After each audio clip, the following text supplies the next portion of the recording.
sebelum Allah menciptakan langit, bumi, malaikat, semua apapun yang ada di alam semesta, belum lagi Allah ciptakan, Allah sudah menciptakan Lauhul Mahfuz.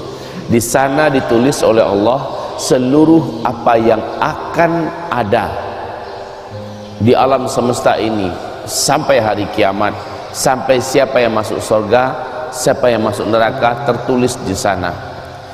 Jadwal kematian kita sangat misterius, sangat gaib, kita tidak tahu tanggal berapa, bulan berapa, tahun berapa, dan di mana kita meninggal, dalam keadaan lagi ngapain atau sedang apa kita, tertulis di sana. Dia yang pasti akan datang tepat pada waktunya.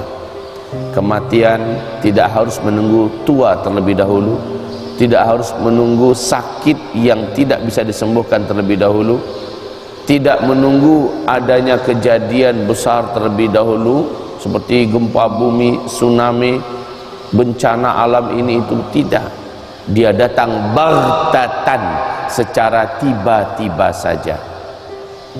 Ini hakikat kematian yang ketiga. Saya contohkan, dan ini pernah saya sampaikan di YouTube juga. Guru saya di Padang Panjang, sebuah kota di Sumatera Barat, lepas memberikan khutbah Idul Adha, dia pulang, orang semua pulang, acara sebentar di rumah. Kemudian saat beliau menghidupkan motornya mau berangkat, tiba-tiba kepalanya pusing, langsung dia matikan motornya, dia masuk lagi ke dalam rumah, dia tersandar di dinding rumahnya seperti ini, meninggal langsung seperti itu. Tiba-tiba sekali, baghtatan, secara tiba-tiba. Teman saya di Bukit Tinggi, salah satu kota yang terkenal di Indonesia adalah kota Bukit Tinggi di Sumatera Barat. Dia da'i, dia adalah seorang mubaligh kondang, diundang ke provinsi Jambi memberikan tabligh akbar di Kamis malam Jumat. Berapi-api ceramahnya. Besoknya hari Jumat beliau diminta mengisi khutbah. Beliau naik ke atas mimbar seperti biasa, tidak ada ciri-ciri tanda-tanda bahwa beliau akan meninggal. Beliau khutbah dengan penuh semangat. Tiba-tiba gelbek, jatuh langsung dari tempat dia sedang berdiri khutbah, meninggal di sana. Subhanallah, baghtatan. Seorang pemilik rumah makan terkenal di kota kami, kota Payakumbuh, namanya Rumah Makan Minang Asli, baru saja mengantarkan orang ke pusara di waktu asar. Pulangnya kepalanya pusing. Sampai di rumah tak lama kemudian beliau pun meninggal dunia. Gantian beliau yang diantarkan orang untuk dikuburkan. Masya Allah.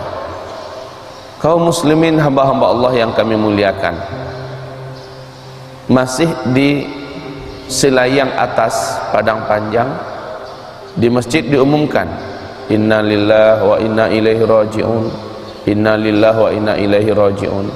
Telah berpulang ke rahmatullah bapak dan orang tua kita, Datuk ini bin ini, pagi tadi di usia sekian.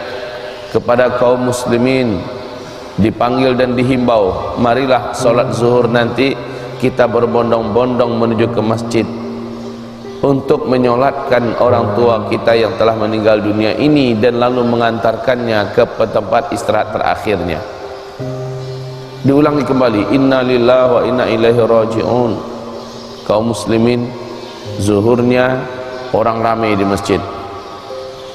Selepas salat zuhur, satu keranda jemaah dibawa masuk ke dalam masjid. Tak lama kemudian satu keranda yang lain juga nyusul. Orang-orang pada heran, bukankah yang diumumkan cuma satu orang yang meninggal? Lah yang kedua ini siapa? Ada yang bisa menjawab.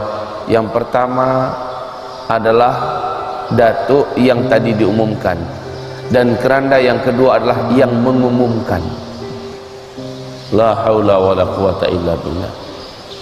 Misteri sangat kematian itu. Tapi khusus untuk kita yang hidup di akhir zaman, sekali lagi saya katakan, kematian yang paling banyak merenggut nyawa manusia yang hidup di bumi ini adalah melalui perang, melalui pintu perang. Dan ini sudah sangat dekat kaum muslimin. Kalau Bapak mau menyimak kajian-kajian saya di YouTube, saya sudah paparkan Indonesia di ujung tanduk revolusi komunis.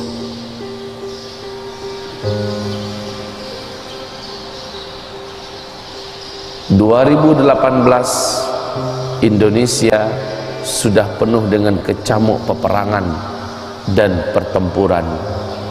Angka kematian sangat tajam, dan ini tidak bisa dielakkan kaum muslimin. Di samping memang nubuat akhir zamannya, kita sudah di akhir zaman, dan faktor terbesar kematian nanti adalah perang. Ditambah lagi dengan bencana alam demi bencana alam yang semakin dahsyat, yang banyak merenggut nyawa. Wahai hamba-hamba Allah, ketika kami sebutkan tentang fitnah dan huru-hara akhir zaman, maka perkara terbesar yang ingin kami sebutkan itu adalah banyaknya kematian yang akan memindahkan kita dari alam kehidupan dunia ini kepada alam kehidupan akhirat. Hakikat kematian yang keempat, kematian itu adalah intiqalul arwah min alamid dunya ila alamil barzakh. Hakikat kematian yang keempat itu berpindahnya roh manusia yang hidup dari alam dunia ini kepada alam barzakh. Apa yang disebut dengan alam barzakh? Barzakh itu bahasa Arab. Di dalam surat Al-Mu'minun Allah berfirman, wa min waraihim barzakh ila yaumi yub'atsun. Jika mereka sudah meninggal, maka roh mereka memasuki suatu dinding maha gaib yang maha kokoh. Ila yaumi yub'atsun. Dinding ini sampai hari kiamat tidak bisa ditembus. Jadi orang yang rohnya sudah meninggalkan kehidupan dunia, pindah ke alam satunya lagi melalui satu dinding gaib yang maha kokoh. Dinding gaib yang maha kokoh ini disebut dengan barzakh. Ya. Apabila dia sudah meninggal dunia, jangan pernah mimpi dan jangan pernah terima adanya keyakinan orang yang sudah mati bisa dipanggil rohnya. Itu bohong.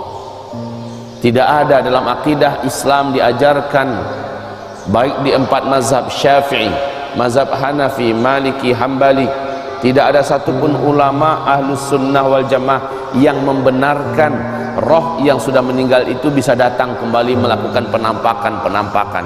Tidak ada. Akidah Islam itu tidak ada. Sebagaimana roh orang yang sudah mati, apakah dia roh para wali-wali, apakah dia roh para penjahat, lalu kalau para wali-wali bisa datang melihat umatnya, kaumnya, atau roh para nabi bisa datang melihat umatnya, tidak benar. Sebagaimana juga dibantah oleh Imam Syafi'i sendiri, sejahat-jahat manusia dia tidak akan bisa kembali ke dunia karena alam akhirat tidak menerimanya. Terjadilah roh gentayangan, roh penasaran, roh balas dendam, roh ini segala macamnya tidak benar. Karena apa?